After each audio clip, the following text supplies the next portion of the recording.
Bonjour, permettez-moi d'abord de souhaiter la bienvenue à tous les étudiants de la troisième année de la filière Sciences économiques et de gestion dans cette nouvelle capsule pédagogique du module Contrôle de gestion.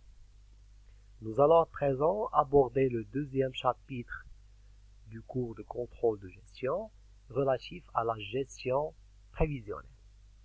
Et pour commencer, nous allons d'abord définir qu'est-ce que la gestion prévisionnelle et quels sont les objectifs de la gestion prévisionnelle. Alors, la gestion prévisionnelle consiste à établir des prévisions et à comparer périodiquement les réalisations avec les données prévisionnelles afin de mettre en place des actions correctives. C'est une démarche fondamentale dans le travail du contrôleur de gestion parce qu'elle va lui permettre non seulement d'établir des prévisions, mais également de comparer ces prévisions aux données réalisées, les données réelles, afin de mettre en place des actions correctives permettant à l'organisation d'atteindre ses objectifs.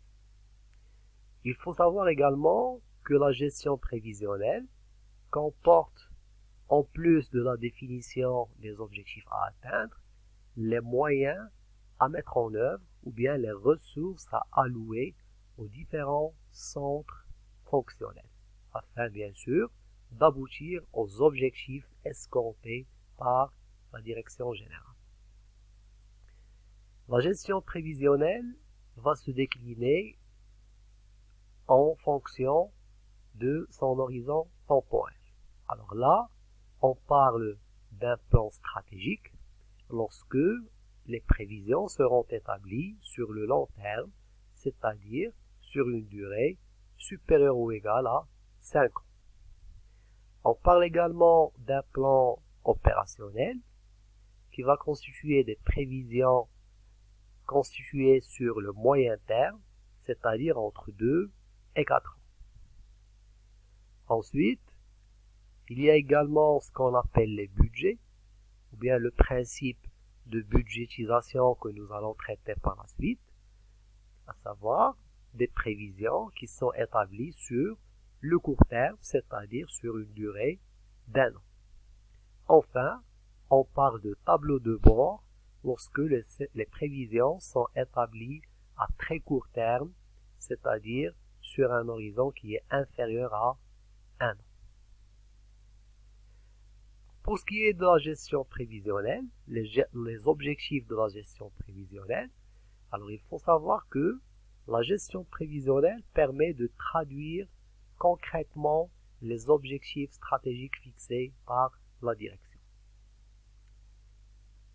Le deuxième objectif aussi important, c'est que la gestion prévisionnelle va permettre de coordonner les différentes actions de l'organisation. Troisième objectif, la gestion prévisionnelle permet de prévoir les moyens nécessaires à mettre en œuvre afin d'aboutir aux objectifs attendus par l'organisation, tels que les capacités ou bien la capacité de production, les dépenses diverses ou encore le niveau de trésorerie.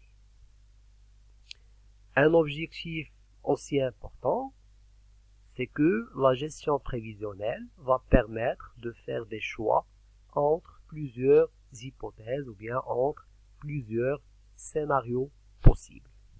Enfin, un cinquième objectif, c'est que la gestion prévisionnelle permet de gérer de manière décentralisée en rendant possible la délégation des pouvoirs. En d'autres termes, chaque responsable centre se voit allouer des ressources qu'il va mobiliser afin d'atteindre les objectifs que l'organisation s'est fixés.